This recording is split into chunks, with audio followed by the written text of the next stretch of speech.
Nous ne sommes pas des êtres humains vivant une expérience spirituelle, mais des êtres spirituels vivant une expérience humaine.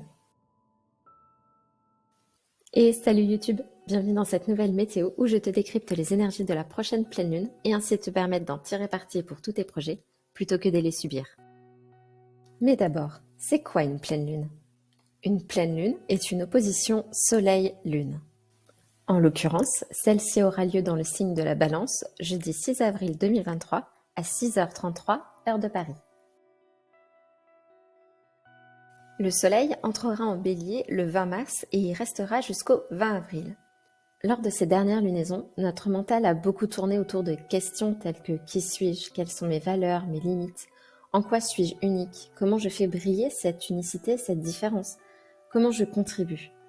Il est fort possible que tu n'aies pas encore toutes les réponses et c'est ok, faut bien commencer quelque part.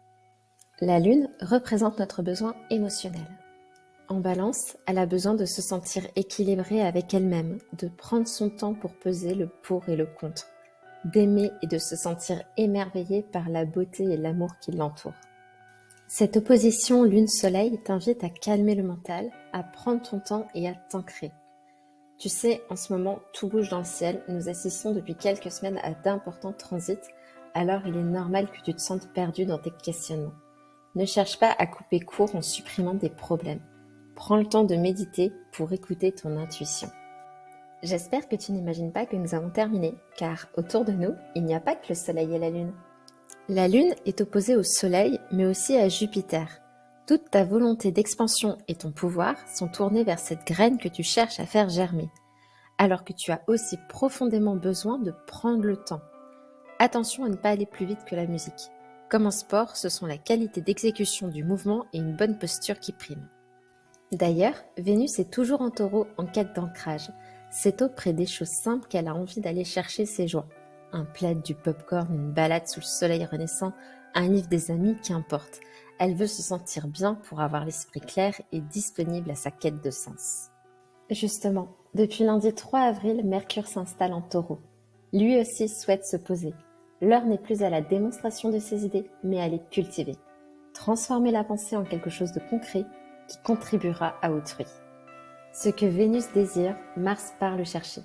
En Cancer depuis le 25 mars, ce n'est pas un guerrier impulsif, mais il est courageux. Il puise sa force dans son besoin de protéger et faire le bien autour de lui. C'est là tout l'intérêt de t'accrocher à ta quête intérieure. À chaque fois que tu as envie de lâcher, rappelle-toi pourquoi tu fais les choses et visualise cette étoile qui t'attend. Ne te laisse pas paralyser par la peur, mais avance pas à pas.